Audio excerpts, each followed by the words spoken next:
You don't get to see this every day. Bill Maher couldn't believe his ears listening to Jane Fonda just brush off the idea that a far left even exists. And I think it's a moment that revealed to him why the modern Democratic Party is a ship that he better abandon soon. Listen to this conversation yourself because there's so many tangents I want to explore with this one. You've never heard that California is overtaxed and overregulated?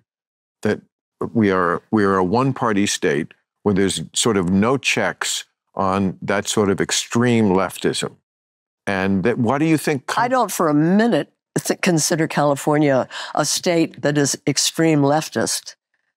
Not at all, not any way. Well, that shows where your politics are. That's not where mine are. I'm sorry to tell you, is because that, I've been saying this on my show, there is two parts of the Trump coalition. There's about a third of this country who always loved the hard right wing. Mm-hmm. That's the Birch Society. We're old enough to remember the John Birch Society. I had family members who were John Birch. Really? Mm-hmm. Okay. And these were people who were happy when Kennedy got assassinated. They became the birthers. They became the Tea Party. There's about a third of this country that's very hard right. Mm-hmm. Of course they love Trump. When he left office, he had an approval rating of 34%. So he really only had those people. Mm-hmm. Why is he now like tied? Because the other part of the coalition are people who, they don't really like him that much. They just think the far left has gone so nutty on so many issues. That's what they're being told. That's what they...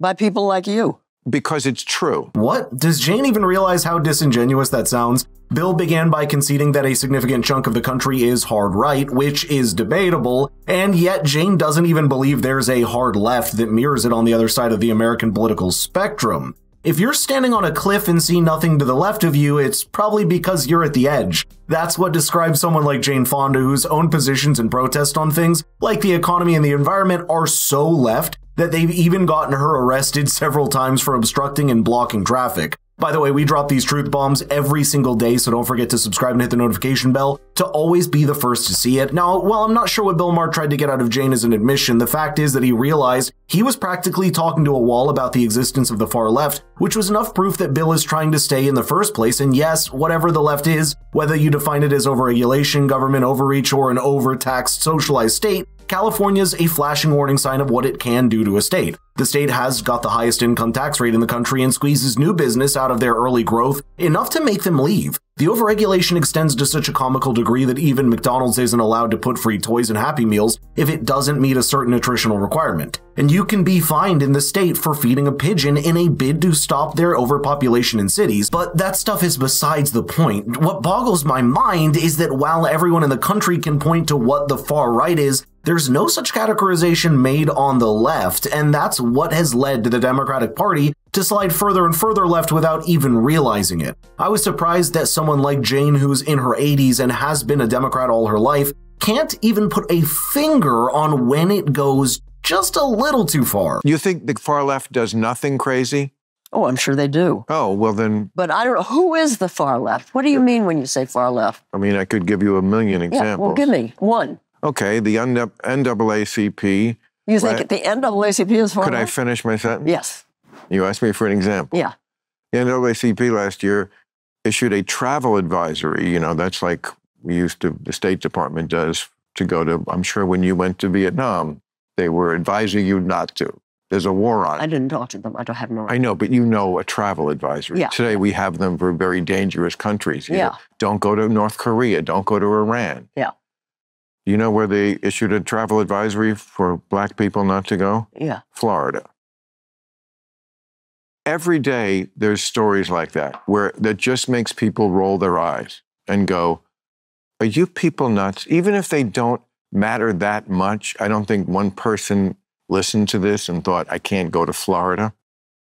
But they just suggest something to the average person, which I completely understand, which is, wow, do you people ever find anything that's ridiculous? I honestly feel for Bill Maher here. It's like taking someone by the shoulders and shaking them in hopes they wake up. And remember, this is a conversation that happened after a decisive Democratic loss in the election for precisely the far-left capture that Bill is talking about here. The Democratic Party is the home of Bill Maher's political ideology. Abandoning it would mean being politically homeless, which is a very uncomfortable place to be, and he clearly does not want that. By the way, that travel advisory is still up on the NAACP website, and what's more surprising is that no one seems to recognize it for scandal and controversy. It should be for an attempt to divide the country both on racial and state lines. Part of that advisory makes the most inflammatory charge, saying, quote, under its current governor, the state of Florida has engaged in an all-out attack on Black Americans. The thing is, this is the kind of extreme racialized rhetoric that you'd only expect to find in a few concentrated far-left organizations, but it threatens to spill out of organizations in states like NAACP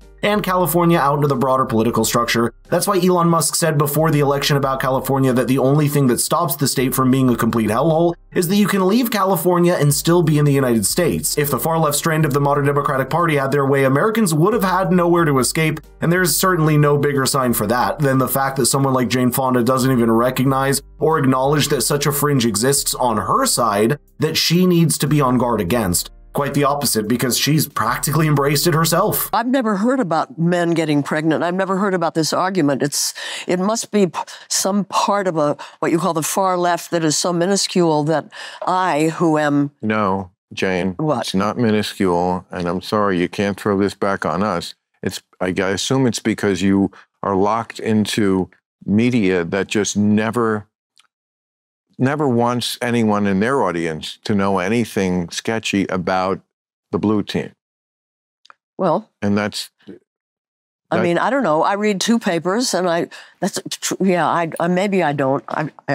I should watch Fox News. No, I guess. I don't watch Fox. That's too far. She reads two papers? I hope she's joking, but I don't think she is. That's because Bill Maher himself was in a similar place as Jane Fonda just a few years ago. Remember the infamous exchange he had with Dennis Prager back in 2019, where Bill basically laughed him off about how prevalent far-left positions on race and gender had become? Dennis had the last laugh there, even though this is no laughing matter, and now that the Democratic Party, captured by an elitist and corporatist establishment wing, has lost so much ground to the Republicans both politically and culturally, Bill Maher apparently just wants to quit and be done with it all. I mean, yeah, it's hard to believe. I'm shitting my pants. It's hard to believe. I mean, I may quit because I don't want to do another. I did Trump. I did all the Trump stuff before anybody.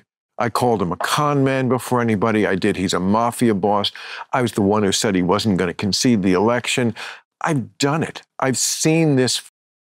Well, then how come he's so hostile to Jimmy Kimmel and not to you? He's very hostile to me. He tweets about me every week. Oh, really? Oh, yes. Every week he accidentally watches my show and then low ratings loser. Oh, well, yeah. But, I mean, I'm bored with it. Look, I understand the sentiment, pal. I get it. It's tough. But, Bill, you are wrong about Donald Trump being propped up by the far right of the country. Trump, for all his flaws, understands there's a far-right fringe and racist extreme in his own side of the aisle that he needs to disassociate from, unlike his Democrat counterparts. And in fact, there's an argument that can be made that Donald Trump has actually toned himself down to a much more moderate stance on things, like even abortion, even if selfishly to attract a bigger voter base, whatever the case may be. I think we're seeing a time where Bill Maher's political evaluation may be tipping the balance for him toward the center or even the center right if in the future. Before that happens, let me know in the comments what you think and share this video with people that need to see it. Both Bill Maher and Jane Fonda in this conversation are almost stand-ins for two sets of the people in the Democratic Party that are involved in a political and ideological tussle that could shape the entire party and the country's politics at large.